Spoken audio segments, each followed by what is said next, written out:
പോയ വർഷം നമ്മെയാകെ വേദനിപ്പിച്ച ദുരന്തമായിരുന്നു മേപ്പാടി ഉരുൾപൊട്ടൽ. അതിൽ ദുരിതബാധിതരായവരുടെ പുനരധിവാസം സംബന്ധിച്ച് ഇന്ന് ചേർന്ന മന്ത്രിസഭാ യോഗം സുപ്രധാന തീരുമാനങ്ങൾ എടുത്തിട്ടുണ്ട്. നേരത്തെ പ്രത്യേക മന്ത്രിസഭാ യോഗം ചേർന്ന് പുനരധിവാസ പാക്കേജിൻ്റെ വിശദാംശങ്ങൾ പരിശോധിച്ചിരുന്നു. അതിൻ്റെ തുടർച്ചയാണ് ഇന്നത്തെ തീരുമാനങ്ങൾ.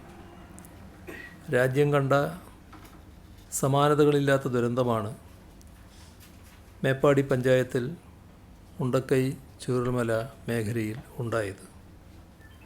രക്ഷാപ്രവർത്തനങ്ങളും ദുരിതാശ്വാസവും സമയബന്ധിതമായി പൂർത്തിയാക്കിയ ശേഷം സാധ്യമായ ഏറ്റവും വേഗത്തിൽ പുനരധിവാസ പ്രവർത്തനങ്ങൾ ആരംഭിക്കാനാണ് സർക്കാർ തുടക്കം മുതൽ ശ്രമിച്ചത്.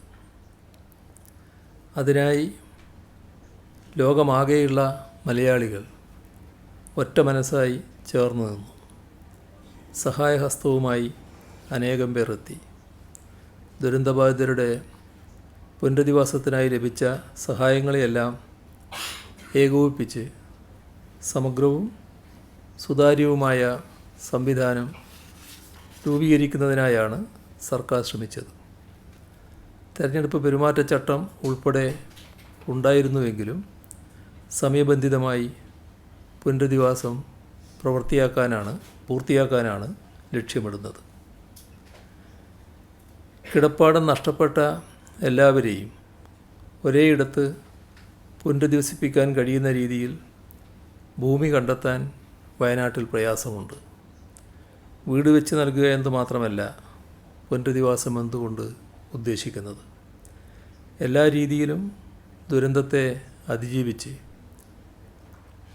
ജീവിതം മുന്നോട്ട് കൊണ്ടുപോകാനുള്ള ഉപജീവന മാർഗങ്ങൾ ഉൾപ്പെടെയുള്ള പുനരധിവാസം യാഥാർത്ഥ്യമാക്കുകയാണ് ഉദ്ദേശം. അതിന് സഹായവുമായി മുന്നോട്ട് വരുന്ന എല്ലാവരെയും ചേർത്ത് പിടിക്കും. എല്ലാ സഹായങ്ങളും ഏകോപിച്ചായിരിക്കും പുനരധിവാസ പദ്ധതി പൂർത്തിയാക്കുക. കോട്ടപ്പടി വില്ലേജിലെ നെടുമ്പാല എസ്റ്റേറ്റും കൽപ്പറ്റ വില്ലേജിലെ എൽസ്റ്റോൺ എസ്റ്റേറ്റുമാണ് ടൗൺഷിപ്പിനായി തിരഞ്ഞെടുത്തിരിക്കുന്നത്. അതിൻ്റെ വീഡിയോ ആണ് ഇപ്പോൾ കണ്ടത്.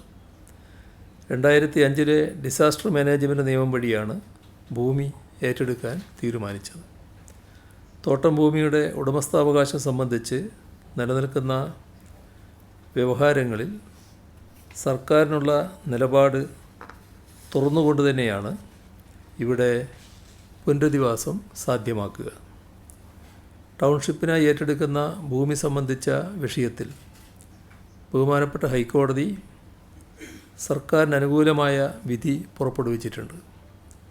നിലവിൽ സ്ഥലം കൈവശം വെച്ചവർ ഡിസാസ്റ്റർ മാനേജ്മെൻറ്റ് നിയമം 2005 പ്രകാരം എസ്റ്റേറ്റുകൾ ഏറ്റെടുക്കാനുള്ള സർക്കാരിൻ്റെ ഉദ്ദേശത്തെ ചോദ്യം ചെയ്തുകൊണ്ടും നഷ്ടപരിഹാരത്തിൻ്റെ വ്യവസ്ഥകളെ ചോദ്യം ചെയ്തുകൊണ്ടും ഫയൽ ചെയ്ത റിട്ട് ഹർജികളാണ് ബഹുമാനപ്പെട്ട ഹൈക്കോടതി പരിശോധിക്കുകയും തീരുമാനമെടുക്കുകയും ചെയ്തിട്ടുള്ളത്. കണ്ടെത്തിയ ഭൂമിയിൽ പുനരധിവാസത്തിനും നിർമ്മാണത്തിനും അനുയോജ്യമല്ലാത്ത ഭാഗം ഒഴിവാക്കിയതിനു ശേഷം എൽസ്റ്റോൺ എസ്റ്റേറ്റിൽ 58.5 ഹെക്ടറും നെടുമ്പാല എസ്റ്റേറ്റിൽ 48.96 ഹെക്ടറുമാണ് ഏറ്റെടുക്കുക. ഏറ്റെടുക്കാത്ത ഭൂമിയിൽ പ്ലാന്റേഷൻ മുന്നോട്ട് കൊണ്ടുപോകാൻ അനുമതി നൽകും. ഭൂമി കണ്ടെത്തിയത് ഡ്രോൺ സർവേയിലൂടെയാണ്. ഇപ്പോൾ ഫീൽഡ് സർവേ നടന്നുകൊണ്ടിരിക്കുകയാണ്. അത് പൂർത്തിയാകുന്നതോടെ കൂടുതൽ കണിശതയുള്ള കണക്കുകൾ ലഭ്യമാകും.